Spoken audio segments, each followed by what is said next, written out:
నేడు పీఎం కిసాన్ సమ్మాన్ నిధులు విడుదల వారణాసిలో విడుదల చేయనున్న ప్రధాని.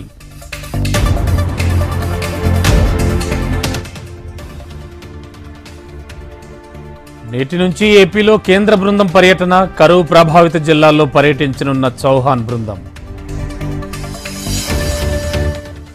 నేడు యాదాద్రి లక్ష్మీ నరసింహుడి గిరి ప్రదక్షిణ, నారసింహుడి జన్మ నక్షత్రం రోజున మొక్కులు తీర్చుకోనున్న భక్తులు. ఆగస్టు 1 నుంచి కొత్త రిజిస్ట్రేషన్ ఛార్జీలు, సబ్ రిజిస్ట్రార్లకు ప్రభుత్వం మార్గదర్శకాలు.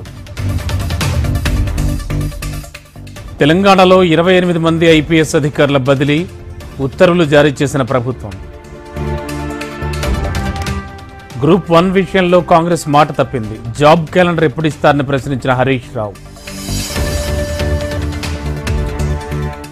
ఫోన్ ట్యాపింగ్ కేసులో వేగం పెంచిన పోలీసులు, సిట్ చేతిలోకి ఫోన్ ట్యాపింగ్ కేసు కీలక ఆధారాలు.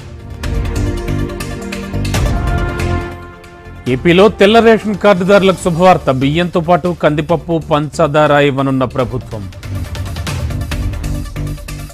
ఈ నెల 24 నుంచి ఏపీ అసెంబ్లీ సమావేశాలు, 3 రోజుల పాటు జరగనున్న అసెంబ్లీ సమావేశాలు. గత ప్రభుత్వం నా కష్టాన్ని బూడిద పాలు చేసింది, పోలవరం పర్యటన అనంతరం చంద్రబాబు కీలక వ్యాఖ్యలు. ఈ నెల 19న డిప్యూటీ సీఎంగా పవన్ బాధ్యతలు, 3 శాఖలకు మంత్రిగా బాధ్యతల స్వీకరణ. ఏపీ సెక్రటేరియట్లో పవన్ కళ్యాణ్కు ఛాంబర్ కేటాయింపు, పక్కపక్కనే మంత్రులు పవన్, నాదెండ్ల, కందులకు ఛాంబర్లు. ఇప్పటికీ కొందరు పోలీసుల్లో వైసీపీ రక్తమే ప్రవహిస్తోంది. జగన్పై ప్రేమ ఉంటే ఉద్యోగానికి రాజీనామా చేయాలన్న హోంమంత్రి అనిత. వైసీపీ ప్రభుత్వంపై మంత్రి సత్యకుమార్ ఫైర్, ఆరోగ్య శాఖను అనారోగ్య శాఖగా మార్చారన్న మంత్రి.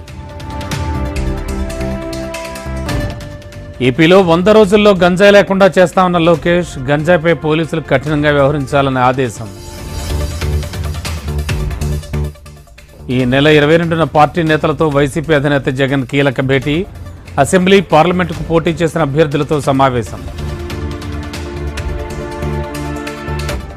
ఢిల్లీలో సోనియా, రాహుల్, ప్రియాంకలను కలిసిన షర్మిల, రాష్ట్రంలో కాంగ్రెస్ పునర్వైభవం దిశగా అడుగులు పడతాయన్న షర్మిల. వయనాడ్ నుంచి పోటీ చేయనున్న ప్రియాంక గాంధీ, ఖర్గే నివాసంలో జరిగిన సమావేశంలో రాహుల్ నిర్ణయం.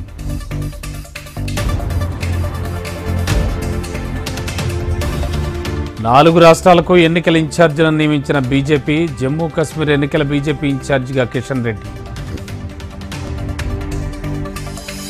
మరో ప్రయోగానికి సిద్ధమైన ఇస్రో, జూలై చివరి వారంలో జీశాట్ N2 ఎక్స్పెరిమెంట్. అమెరికాలోని టెక్సాస్లో మళ్లీ కాల్పుల మోత, 2 మృతి, పలువురికి గాయాలు. హజ్ యాత్రలో అంతిమ ఘట్టం ప్రారంభం, రాళ్లతో చెడును తరిమి కొడుతోన్న భక్తులు. జపాన్లో వేగంగా విస్తరిస్తోన్న అరుదైన వ్యాధి, వైరస్ సోకిన 2 రోజుల్లోనే మృతి.